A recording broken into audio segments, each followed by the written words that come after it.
segala aspek kehidupan diajarkan sama Nabi. Jangankan lagi berumah tangga, masuk kamar mandi aja diajarin sama Nabi. Diajarin apa kagak? Diajarin. Tuh bahkan dalam kitab Bidayatul Hidayah, tahu kitab Bidayatul Hidayah? Itu yang kita kaji setiap malam Kamis, setiap seminggu. Ma'asyiral muslimin rahimakumullah, saudara-saudari, para bapak, para ibu, saudara-saudara sekalian yang kucintai, yang kumuliakan. Alhamdulillah atas segala nikmat, segala karunia yang dimana malam ini diberikan kita nikmat panjang umur, nikmat sehat wal afiat, nikmat iman, nikmat Islam, sehingga sama kita dapat berkumpul di majlisnya baginda Nabi Muhammad.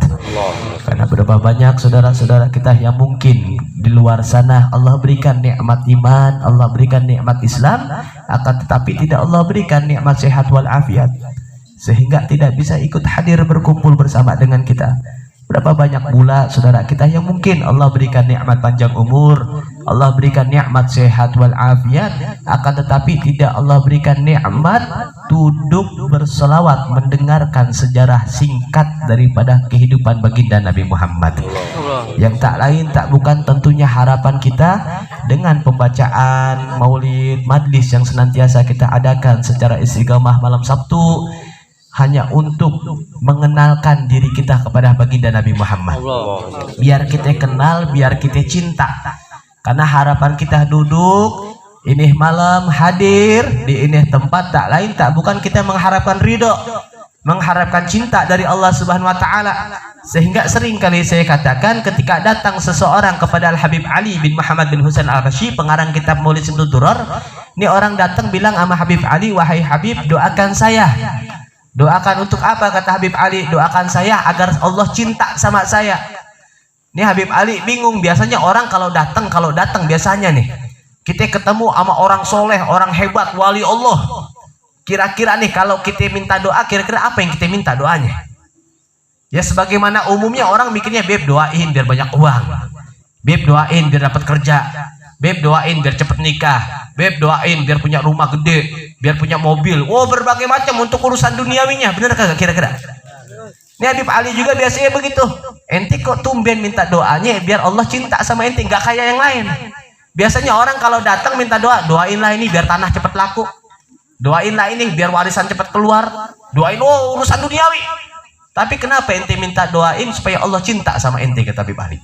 Sehingga ini orang bilang, "Wahai Habib, saya ini seorang ayah, saya ini seorang bapak yang dimana saya punya putra, saya punya anak. Saya sebagai ayah, saya cinta banget sama anak saya." Ya namanya anak sendiri ya, darah daging, mustahil. Sebader-badernya anak mustahil ayah ibunya kagak cinta sama tuh anak, mustahil. Makanya sebagaimana layaknya, umumnya, bahkan semestinya yang namanya orang tua itu kalau mandang anaknya kan dengan pandangan cinta, bener nggak? Nggak ada tuh seorang ayah yang mandang, seorang ayah atau ibu mandang anaknya dengan pandangan benci, itu kagak ada. Sehingga nih orang mengatakan, saya ini cinta banget sama ayah, sama anak saya. Karena saya orang tua, saya cinta sama anak saya. Karena saya cinta sama anak saya, makanya anak saya terlihat sempurna, ngelakuin salah apapun kayaknya baik aja udah. Kan begitu orang tua mah, namanya juga pandangannya dengan cinta. Orang tua nih kalau udah mandang cinta, mandang anaknya, udah paling ngerasa anaknya ini udah paling sempurna, udah paling ganteng banget, udah ganteng banget anak gua. Itu menurut orang tuanya, kan menurut orang lain mah kan beda. Orang lain biasa aja, padahal anaknya biasa aja, sama kayak umumnya, biasa anya. Tapi dibilangnya ganteng banget, biar dikata hitam dekil pendek. Orang tua bilangnya ganteng banget anak emak ini, Masya Allah udah kayak artis Hollywood. Orang tua karena sebab pandangannya pandangan cinta. Berbagai macam anak ngelakuin kesalahan, entah mecahin piring, entah numpahin air segala macam, entah bader kayak apapun juga, namanya orang tua karena cinta sama anaknya pasti dimaafin. Dimaafin gak kira-kira? Nah begitu juga sama nih orang, kalau Allah udah cinta sama saya, pasti apapun kesalahan saya pasti dimaafin sama Allah. Nah kita pengennya juga begitu. Gimana caranya? Salah satu jalan pintas yang bahkan Allah katakan, apa Allah katakan? Qul in kuntum tuhibbunallah fattabi'uni. Kalau kita benar-benar cinta sama Allah, ikutinlah Nabi Muhammad. Dengan mengikuti Nabi Muhammad, maka setiap malam Sabtu selalu istiqomah malam Sabtu, banyakin baca salat biar kita kenal. Bukan dari segi ibadah, berbagai macam aspek kehidupan Rasulullah uswatun hasanah. Idola sebaik-baiknya idola. seindah-indahnya manusia, semulia-mulianya makhluk. Bahkan Nabi Muhammad yang mengatakan, ana sayyidu waladi Adam wala fakhr. Aku adalah pemimpin seluruh cucu anak Adam dan tidak ada kesombongan dalam diriku, kata Nabi Muhammad. Nabi yang mengatakan. Tapi berbagai macam aspek kehidupan diajarkan oleh baginda Nabi Muhammad. Makanya di tahun ini, ayo Muharram, tahun baru ini, jangan cuma hadir majlis, cuma sekedar hadir doang. Selesai majlis, Nabi Muhammadnya hilang, nggak dibawa pulang. Tapi bawa pulang, jangan cuma di majlis kita ingat sholawat. Jangan cuma di majlis kita ingat Nabi Muhammad. Tapi pulang dari tempat ini, bawa Nabi Muhammad dalam diri kita. Bawa Nabi Muhammad dalam rumah kita. Bawa Nabi Muhammad dalam rumah tangga kita. Makanya tidak heran sekarang begitu banyak rumah tangga yang hancur aur-auran. Yang luar biasa. Bahkan semalam saya silaturahmi ke Nagrak, ngobrol sama RW Nagrak. Waduh Beb, bingung sekarang Beb. Bingung, kenapa? Sebab lagi banyak banget yang cerai. Yang lucu lagi sekarang Beb, bukan kalau tempo dulu mah, orang dulu mah suaminya nyerain istrinya, sekarang kebalik, istrinya nyerain suaminya. Banyaknya begitu bu kejadian ini. Apa sebab? Krisis idola. Nggak ada Nabi Muhammad dalam rumah tangganya. Nggak ada Nabi Muhammad dalam kehidupannya. Sedangkan ibadah, seabdol-abdolnya ibadah bagi seorang istri adalah bakti kepada suaminya. Itu seabdol-abdolnya ibadah. Tapi sekarang apa? Hadirin banyak. Justru majlis-majlis seperti ini cuma dijadikan tontonan, bukan dijadiin tuntunan. Yang tontonan yang dijadikan tuntunan kebulak. Kita hadir majlis cuma tontonan doang, seru-seruan aja deh, seru-seruan. Musidahan, seru-seruan kali dapat makan. Seru-seruan tontonan doang. Yang harusnya kita jadikan tuntunan, dibawa dalam kehidupan kita, dikerjakan dalam sehari-hari kita, justru dihilangin. Malah kebalik, tontonan yang ada di televisi malah dijadikan tuntunan. Kemarin mau berangkat majlis malam-malam, tiba-tiba ada tetangga teriak, bunuh diri, katanya bunuh diri, bunuh diri. Saya kaget, kira saya siapa yang bunuh diri? Itu film Andin, bukan main. Film Andin, hadirin. Bukannya nggak boleh, itu tontonan, silahkan Anda tonton, itu hiburan, silahkan. Tapi jangan dijadikan sebagai tuntunan. Blangsak akhirnya. Makanya kenapa sekarang rumah tangga banyak nggak akur? Karena sibuk sama kehidupannya masing-masing, beda sama orang dulu. Kalau udah datang waktu maghrib, anak suami istri sholat berjamaah, malam Jumat ngaji, baca rotib, adem rumah tangganya. Makanya orang dulu tuh rumah tangganya pada berkah gak kira-kira? Berkah. Orang-orang tua kita dulu tanya, anaknya banyak, 10, 11, ada yang sampai 15, ada yang sampai 20. Walaupun anaknya banyak, kecukupan semua kebutuhannya, bahkan dapat warisan atu-atu. Bener gak kira-kira? Nah orang dulu mah warisannya banyak. Nah orang sekarang anak satu aja kagak gablek warisan, kagak ada berkahnya. Kenapa? Sebab kalau udah di rumah, waktunya di rumah. Makanya Nabi mengajarkan. Nabi nggak ngajarin kita sholat doang, enggak. Nabi nggak ngajarin kita puasa setiap hari puasa, enggak. Nabi nggak ngajarin kita baca Quran mulu, sehari 10 kali hatam, lah berbusa mulut. Lah model kita baca Qurannya Ramadan doang. Itu ke satu Ramadan pertama sampai 15. Udah kesononya sibuk beli baju lebaran. Enggak, Nabi ngajarin bagaimana berumah tangga, bagaimana kehidupan rumah, diajarin sama Nabi. Sedangkan kita nggak ada silaturahminya. Suami pulang dari gawean sibuk sama handphonenya. Bini udah tahu lakinya pulang, masih sibuk sama handphonenya atau sama sinetronnya. Anak harusnya kita perhatikan bagaimana anak sibuk sama ranknya, sibuk sama gamenya.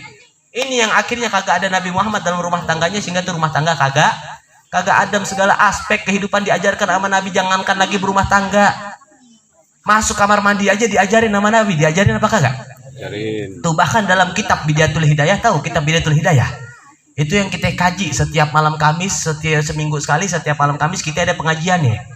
Ada pengajian selain malam Sabtu. Kalau malam Sabtu kan begini. Kalau malam Kamis khusus buat pembahasan kitab, 2 kitab kita bahas, Nailur Roja Bigi dan juga Bidayatul Hidayah sebagai tasawufnya. Itu dalam kitab Bidayatul Hidayah dikatakan oleh sebagian masyayikh, itu kalau kita ngamalin aja, itu kitab tentang adab, tasawuf. Itu kalau kita ngamalin dari satu kitab yang lumayan agak tebal, kita ngamalin adab masuk kamar mandi bisa jadi wali. Tuh, diajarin nama Nabi apa? Masuk kamar mandi kaki kiri. Jangan lama-lama di kamar mandi, diajarin sama Nabi. Baca doanya Allahumma inni a'udzubika minal khubuthi wal khaba'ith. Jangan lama-lama. Kalau di kamar mandi kan kita mah jauh bener kita. Kata Nabi kalau di kamar mandi, jangan lama-lama, adabnya begitu. Secukupnya aja, sekedarnya. Kalau ada hajat baru masuk kamar mandi, buru-buru selesai. Buru-buru selesaiin hajatnya. Yang mau buang air kecil, yang mau buang air besar, yang mau mandi silahkan, jangan lama-lama. Wah, kita mau boro-boro kadang sambil ngerokok. Adem buat di kamar mandi saking ngehalu gitu, ngehalu. Namanya kamar mandi tuh orang paling betah banget di kamar mandi, padahal tempatnya setan itu. Kamar mandi tuh kalau mandi itu diajarin tuh akhlaknya sama Nabi sampai begitunya. Kalau mandi tuh jangan semuanya telanjang kan begitu. Harus ada minimal auratnya kita tutup. Makanya Habib Abdul Qadir bin Abdullah Balbagih Malang sana al-muhaddits, seorang ulama yang hebat luar biasa, Darul Hadis Malang sana Jawa Timur, itu beliau kalau mandi tuh pakai bajunya tuh sampai berlapis-lapis. Saking malunya jaga adab pada Allah Subhanahu wa taala. Diajarin sama Nabi Muhammad. Gimana masuk kamar mandi, gimana keluar rumah. Bahkan kalau kita bertamu diajarin sama Nabi. Itu Nabi ngajarin kita tuh kalau kita bertamu nih. Kita kalau bertamu ke rumah orang, itu ketok pintu jangan langsung ngadep ke pintunya. Jangan masuk ke dalam rumah, jangan. Kalau bisa ketok pintu, ini pintu nih. Kita ngadep samping begitu. Ketok, assalamualaikum gitu. Jangan langsung ngadep pintunya begini. Ntar seandainya itu rumah pintunya dibuka, akhirnya kita melihat apa yang ada di dalam isi rumah itu termasuk aib. Itu akhlaknya Nabi Muhammad tuh. Diajarin begitu. Kata Nabi ketok pintu, ketok lu assalamualaikum lah, tempo-tempo kita mau boro-boro. Iya ayah. Berbagai macam, udah rumah lagi jeblong banget begitu. Kita juga yang punya rumah harus jaga aib, jangan sampai kelihatan sama orang luar. Itu adabnya sama Nabi. Minum, adabnya minum diajarin gak sama Nabi? Diajarin sama Nabi Muhammad. Kita ini saya cerita begini cuma pengen tahu sampai mana udah kita ngikutin Nabi Muhammad ini sampai mana. Bilangnya cinta sampai mana? Jangan yang wajibnya dulu dah, yang sunnahnya. Sampai mana? Minum aja diajarin sama Nabi. Banyak riwayat hadis mengatakan Nabi itu kalau minum 3 kali napas, maksudnya kagak langsung lek-lekan gitu kayak onta. Nabi yang bilang. Kata Nabi, orang yang minum langsung 1 botol gitu, 1 gelas gede, apalagi tempo-tempo sambil berdiri, itu orang onta tuh. Kata Nabi tuh. Nabi tuh kalau minum 3 kali dulu. Minum sekali, bismillah, selesai, alhamdulillah, napas. 2 kali, bismillah, selesai, alhamdulillah, napas lagi. 3 kali, bismillah, selesai, alhamdulillah, napas lagi. Baru dah mau habisin segalon, nggak apa-apa. Yang penting lambung kagak kaget. Kalau lu langsung minum, jeglok lah, lambung kaget, sangkanya tsunami. Bikin penyakit, akhirnya kembung, kagak bagus tuh adabnya Nabi. Adab makan semua diajarin sama Nabi. Adab makannya Nabi nih, Nabi kalau makan. Biar tahu kita gimana kira-kira kalau makan. Nabi kalau makan paling afdolnya Nabi kalau makan duduknya begini. Tuh, kalau makan tuh Nabi tuh. Duduknya begini. Ada juga yang bilang riwayat Nabi duduknya begini nih kalau makan. Adab mungkin bagi sebagian orang kagak paham, sangkanya kagak sopan amat ini. Padahal ini adabnya Nabi. Makan begini, duduk di atas kaki kiri, kaki kanan diangkat sedikit, makan tuh. Bismillah. Tapi lihat kondisi juga. Kalau depan orang tua apa segala macam yang kagak paham, ntar dibilang kurang ajar, udah sila aja kagak apa-apa. Asal jangan ngejengkang begitu makan. Bukan mau itu kodok apa kalau jengking masuk semua itu. Begini Nabi adabnya makanya, ya gak? Bisa gak kira-kira? Nah, kaki kiri dudukin, kaki kanan naikin, makan dah bismillah. Kenapa? Sebab ini biar lambung kagak kebuka semua, kan satunya kegencet nih lambungnya. Buat ngejaga biar makannya kagak kebanyakan. Lambung dijaga tuh satu tuh. Jadi yang diisi cuma sebelah sini doang, makanya sebaik-baiknya itu makan 1/3, minum 1/3, napas 1/3. Makan udah buat sebelah kiri aja makan, jangan kebanyakan makan bego. Lah begak, kagak ada semangat ibadah. Lah coba kalau makan sila begini, wah lambung kebuka banget itu. Lebar banget, akhirnya kehabek semua udah buat makanan, buat minum kagak ada tempatnya, buat napas kagak ada tempatnya. Akhirnya saking banyaknya makan, minum kekembungan, udah nyender ya ketoke ya. Gitu adabnya Nabi tuh kalau makan, biar kagak kebanyakan. Tuh orang-orang soleh dulu tuh kagak mau banyak makan karena bikin males ibadah. Cuma makannya orang soleh sama kita kan beda. Habib Ahmad bin Zain al-Habsyi itu kalau makan tuh buka puasa, kalau buka puasa tuh cukup pakai buah kurma.